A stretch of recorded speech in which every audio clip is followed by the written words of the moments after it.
Hello everyone. Today I'm going to teach you about the numericals of DC chopper. Numerical बनाउनुभन्दा अगाडि म तपाईँहरूलाई यसो अलिकति 3-4 मिनट थ्योरी ओभरभ्यू गराउँदैछु। त्यसपछि न्युमेरिकलतिर लाग्छौँ है त।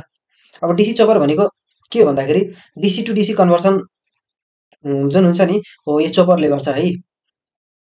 अब यो भनेको के हो भन्दाखेरि टु टाइप्सको हुन्छ। एउटा स्टेप अप हुन्छ अनि एउटा हुन्छ स्टेप डाउन हुन्छ। स्टेप डाउन चपरलाई हामी बक कन्भर्टर पनि भन्छौँ र स्टेप अप चपरलाई बुस्ट कन्भर्टर पनि भन्छौँ है। अब यसको यहाँ थ्योरी लेखेको छ है। अब के हुन्छ भन्दाखेरि स्टेप डाउन चोपरमा होइन एउटा ट्रान्जिस्टर हुन्छ र लोड छ होइन। अनि इनपुट भोल्टेज हाम्रो कन्स्ट्यान्ट हो, डीसी भोल्टेज हो होइन। अब आउटपुट भोल्टेज कस्तो देखिन्छ भन्दाखेरि when the transistor switch is close for a time T one the input voltage been appear across the load R होइन। जब हाम्रो ट्रान्जिस्टर स्विच जुन छ नि हो फोर टाइम टी1 को लागि क्लोज छ भने हाम्रो इनपुट भोल्टेज बिन कस्तो देखिन्छ भन्दाखेरि यस्तो देखिन्छ वेभ फर्ममा भनेको सर्टेन आउटपुट भोल्टेज देखिन्छ। अनि if the transistor switch S is kept open for a time t2 the voltage across the load is 0 अनि फोर टाइम t2 को लागि यदि ट्रान्जिस्टर स्विच क्लोज छ भने हाम्रो आउटपुट भोल्टेज के हुन्छ भन्दाखेरि 0 हुन्छ। त्यसैगरी हाम्रो आउटपुट करेन्टको वेभफर्म पनि as a voltage output voltage जस्तै आउँछ है। हो अब तपाईँहरूले यहाँबाट के गर्नु सक्नुहुन्छ, तपाईँहरूले एभरेज आउटपुट भोल्टेज निकाल्न सक्नुहुन्छ, आरएमएस आउटपुट भोल्टेज निकाल्न सक्नुहुन्छ। अब एभरेज आउटपुट भोल्टेज निकाल्दाखेरि तपाईँहरूलाई म के भनेको थिएँ भन्दाखेरि अगाडिको भिडियोमा single phase half wave rectifier बनाउँदाखेरि भी नट इक्वल टु 1/t जुन हुन्छ होइन, यो टी भनेको टाइम पिरियड हो। अब इन्टिग्रेट तपाईँहरू कहाँसम्म गर्नुहुन्छ, एउटा पुरै वेभ फर्मसम्म गर्नुहुन्छ है। अब पुरै वेभ फर्म यसको कहाँबाट कहाँसम्म आयो भन्दाखेरि यहाँदेखि यहाँसम्म भनेको 0देखि यहाँसम्म है, अप टु T2 सम्म होइन। But in case of T two टाइमसम्म हेर्नुहोस् त के छ भन्दाखेरि हाम्रो वेभ फर्म के छ 0 छ नि त हो। त्यही भएर 0 टु T1 यहाँ हालेर गरेको छ है। अब तपाईँहरू सुरुमा के गर्नुहुन्छ भन्दाखेरि अब जस्तै 1/t टी भनेको के हो टाइम पिरियड हो। अब इन्टिग्रेट कहाँबाट गर्नुहुन्छ 0देखि T1 गर्नुहोस् अनि T1देखि T2 गर्नुहोस्। टी2को के हुन्छ भन्दाखेरि 0 छ, त्यही भएर के हुन्छ भन्दाखेरि त्यो 0 भइहाल्छ। यसलाई यसरी एड गरेर पनि लेख्न सक्नुहुन्छ तपाईँहरू मजाले है। अब के गर्नुहोस् भन्दाखेरि टी2देखि सरी है T1देखि T2 गर्नुहोस् अनि यहाँ 0 हुन्छ डिटी भनेको यो त 0 भइहाल्यो नि, यसको कामै छैन। त्यही भएर 0 टु T1 मात्र लिएको हो क्या खासमा। अनि भनेको के आउँछ भन्दाखेरि अब भी इन डिटी छ अनि अब T1/t भी इन आयो होइन इन्टिग्रेट गरेपछि। अनि T1 भनेको जस्ता त्यस्तै अनि टी भनेको हाम्रो जुन टाइम पिरियड छ नि यो भनेको total time period. Total time period हाम्रो के छ भन्दाखेरि T1 प्लस T2 हो त्यही लेखेको हो यहाँ।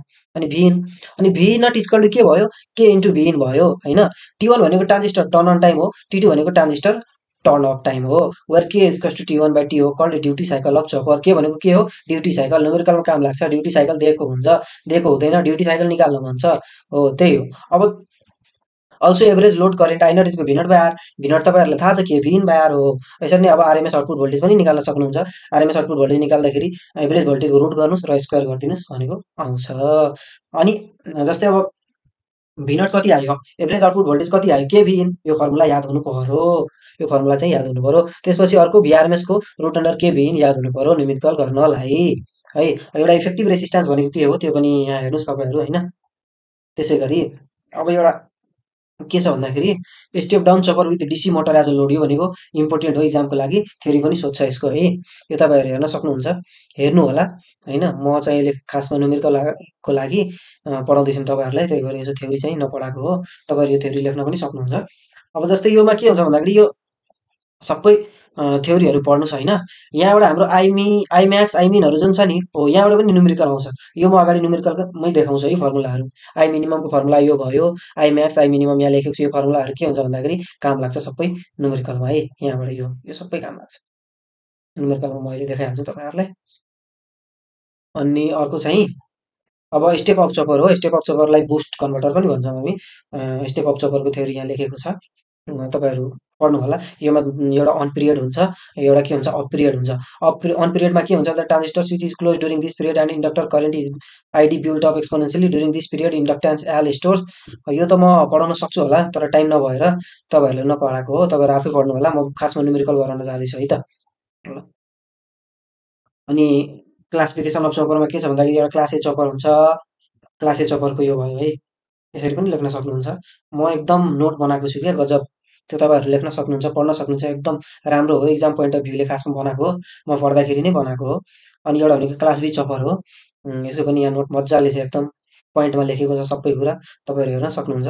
अर्को भनेको क्लास सी चपर हो, एकदम मजा आउँछ क्या पढ्न। यो बुझ्नुपर्छ क्या, कसरी काम गरिरहेछ, कुन अफ भयो, कुन अन भयो, कुन कहाँबाट फलो भयो, त्यसरी याद त्यो बुझिसकेपछि होइन आफै याद हुन्छ क्या, केही रट्नु पर्दैन। यो सबै म बुझेर लेखेको हो क्या। यहाँ क्लास डी चपर हुन्छ, चपरको यति भयो, क्लास डी। अनि जस्तै अब क्लास डी चपर के हुन्छ भन्दाखेरि टु क्वाड्रान्ट चपर भयो। यो भनेको फर्स्ट र फोर्थ क्वाड्रान्टमा मात्र काम गर्छ। त्यसरी पनि पढ्नु होइन। एउटा क्लास ई चपर हो, त्यसको पनि यहाँ म मजाले लेखेको छु। हेर्न सक्नुहुन्छ यो चारवटै क्वाड्रान्टमा काम गर्छ होइन। चोपरको चाहिँ यति भयो। अब म न्युमेरिकलतिर लाग्दैछु है त। ठिकै छ, म न्युमेरिकल अब नेक्स्ट पार्टमा तपाईँहरूलाई डिसी चोपरको न्युमेरिकल गरेर देखाउनेछु है त।